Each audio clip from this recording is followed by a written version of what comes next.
अस्सलामु अलैकुम वरहमतुल्लाहि वबरकातुहू। जी हाँ दोस्तों, उम्मीद है कि आप तमामी हजरात खैर आफियत से होंगे, तमामी लोग अच्छे होंगे।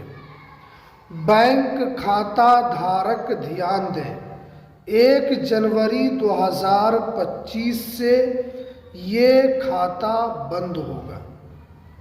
आज मैं आपको इस वीडियो के अंदर बताऊंगा कि आपका खाता किसी भी बैंक में खुला हो, चाहे वो प्राइवेट बैंक में खुला हो या सरकारी बैंक में खुला हो, जैसे SBI में खुला हो या HDFC में खुला हो या ICICI बैंक में खुला हो या बैंक ऑफ इंडिया के अंदर खुला हो या बैंक ऑफ बड़ौदा में खुला हो, भारत के किसी भी बैंक में आपका खाता खुला है तो 1 जनवरी 2025 से आपका खाता बंद हो सकता है।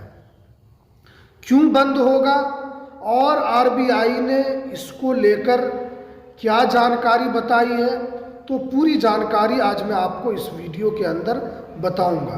तो इसलिए इस वीडियो को पूरा ज़रूर देखें। वीडियो शुरू करने से पहले आपसे गुजारिश है कि आप इस चैनल पर पहली मर्तबा आए हैं तो आप इस चैनल को ज़रूर सब्सक्राइब कर लीजिए। देखिए, RBI ने यहाँ पर साफ साफ बताया है कि आपका अगर बैंक खाता किसी भी बैंक में है और अगर आपने उसमें 3 महीना से लेकर 1 साल तक अगर आपने उसमें कोई ट्रांजैक्शन नहीं किया है तो आपका यहाँ पर खाता को बंद कर दिया जाएगा। आपका जो खाता है वो चालू नहीं रहेगा, क्योंकि RBI ने ये भी बताया है कि देखिए बहुत सारे लोग हैं जो एक बैंक यूज़ नहीं करते, 3, 4, 5, कभी SBI में उनका खाता है, एक ICICI बैंक में है, एक एक्सिस बैंक में है, एक बैंक ऑफ इंडिया में है। खाता तो उनका 4-5 जगह खुला हुआ है, लेकिन वो यूज़ जो है वो सिर्फ 1 से 2 बैंक यूज़ करते हैं और उनका जो 2 या 3 बैंक है वो बैंक पिछले 1 साल से या 6 महीने से बंद पड़ा हुआ है, उसमें कोई ट्रांजैक्शन नहीं हो रहा है। तो ऐसे बैंक खाता को अब RBI बंद करने के लिए जा रही है, क्योंकि जब आप उसमें ट्रांजैक्शन नहीं करेंगे, जब उसमें आप कोई लेन देन नहीं करेंगे तो आपके खाता को चालू क्यों रखा जाएगा। इसलिए कि एक आदमी के पास 4-4, 5-5 खाता है, अगर आपके लिए ज़रूरत है तो आप उसको यूज़ करें, तो आप उसमें ट्रांजैक्शन भी करते रहें। ये RBI ने साफ साफ बताया है। अब क्योंकि फ़ोन पे, गूगल पे, पेटीएम, इन सब का ज़माना है, तो आप क्या बचने के लिए कि आपका बैंक अकाउंट बंद ना हो, उसके लिए आप ये कर सकते हैं, सब बैंक को आप एक फ़ोन पे के ज़रिए से उसमें जोड़ लें। आप 2 महीना, 3 महीना, 6 महीने में आप एक मरतबा उसमें लेन देन ज़रूर कर लें, 10 रुपये किसी को भेज दें या 100 रुपये उनसे ले लें।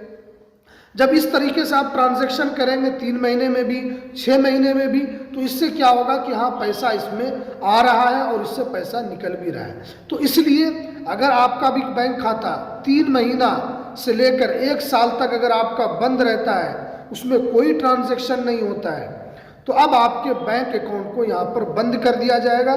सिर्फ वही बैंक अकाउंट आपका चालू रहेगा जिसमें आप ट्रांजैक्शन करते हैं, जिसमें आप पैसे का लेन देन करते हैं।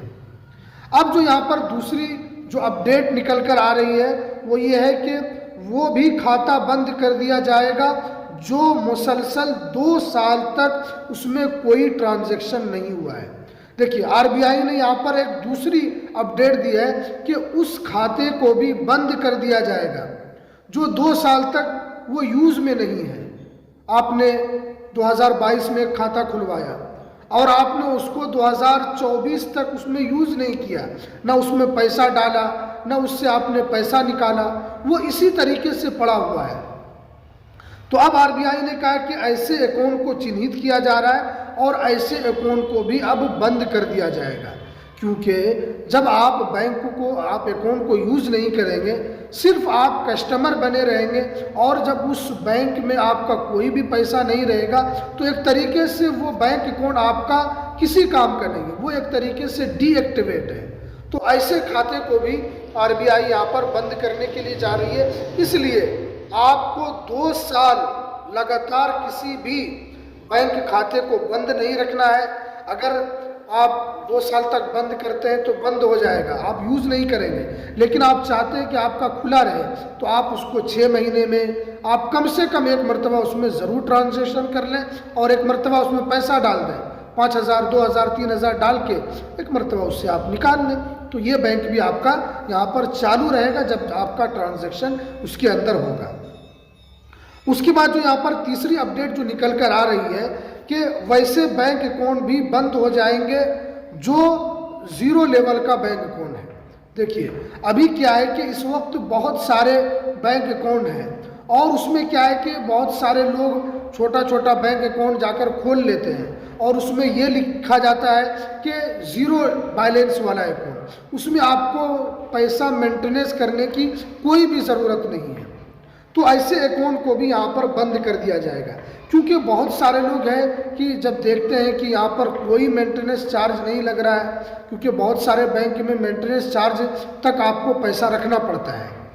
किसी में 500 भी रहता है, किसी में 2,000 भी रहता है, किसी में 10,000 भी रहता है, तो वह मेंटेनेंस चार्ज बैंक अपने हिसाब से देती है।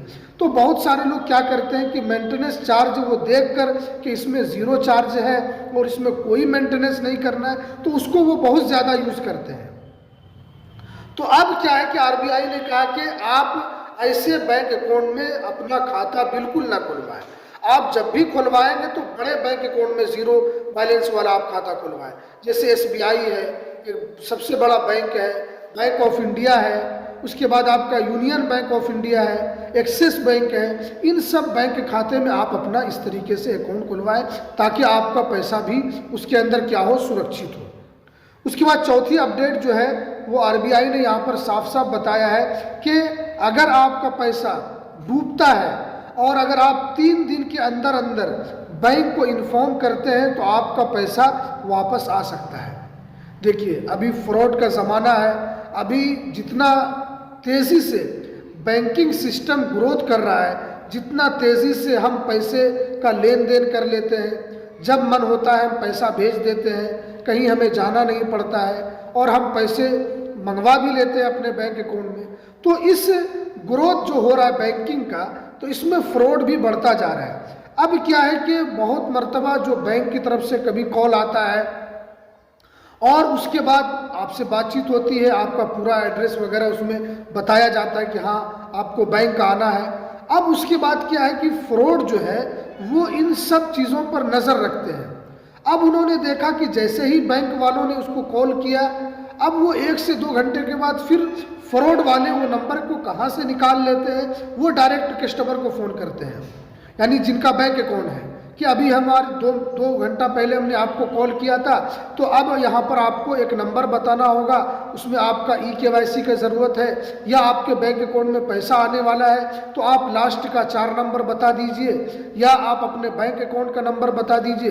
तो वो इस तरीके से आपको बताते हैं। आपको लगता है कि अभी तो 2 घंटा पहले बैंक वालों की तरफ से फ़ोन आया था, तो हो सकता है कि उन्हीं का फ़ोन हो, और जब आप सोचते हैं कि हम बैंक वाला समझकर आप उसको नंबर देते हैं, जैसे ही आप उसको नंबर देते हैं आपका अकाउंट खाली हो जाता है। तो ये फ्रॉड जो है वो किस तरीके से बैंकिंग सिस्टम पर भी हावी है और वो एक तरीके से एक झटके में आपका पैसा आपके बैंक अकाउंट से खाली हो जाता है। तो इसलिए आपको सावधान होना है। कोई भी बैंक अगर आपको फ़ोन करे और मोबाइल पर आपसे कोई OTP पूछे या आपसे कोई कार्ड नंबर पूछे या अकाउंट नंबर पूछे, तो आपको बिल्कुल नहीं बताना है। आपको दूसरे दिन डायरेक्ट उस बैंक अकाउंट के ब्रांच में पहुंच जाना है जहां से आपने खाता खुलवाया है और उनको पूछना है कि क्या आपकी तरफ से इस तरह कॉल किया गया था। अगर वो कहेंगे नहीं, तो इसका मतलब ये है कि बैंक आपको कॉल नहीं किया, बल्कि वो फ्रॉडर जो है, जो आपके पैसे को हड़पना चाहता है, उन्होंने कॉल किया और आपसे यहाँ पर पैसे का ठगी करना चाह रहा था। तो इसलिए आप जितना सुरक्षित रहेंगे, और अगर इसी बीच में आपका पैसा फ्रॉड हो भी जाता है, किसी भी तरीके से आप बता देते हैं, लालच में आकर या डर की वजह से आप बता देते हैं, तो आपको 3 दिन के अंदर अंदर बैंक को रिपोर्ट करना होगा। तभी आपका पैसा वापस आ सकता है, वरना आपका पैसा वापस नहीं आएगा। क्योंकि ये आरबीआई कहता है जैसे ही आपके साथ फ्रॉड हो फौरन आप बैंक को जाकर इन्फॉर्म कीजिए और बैंक के सामने संपर्क कीजिए और उनको बताइए कि हमारे साथ इस तरीके से हुआ है। वो फौरन उस पैसे को फ्रीज कर देता है।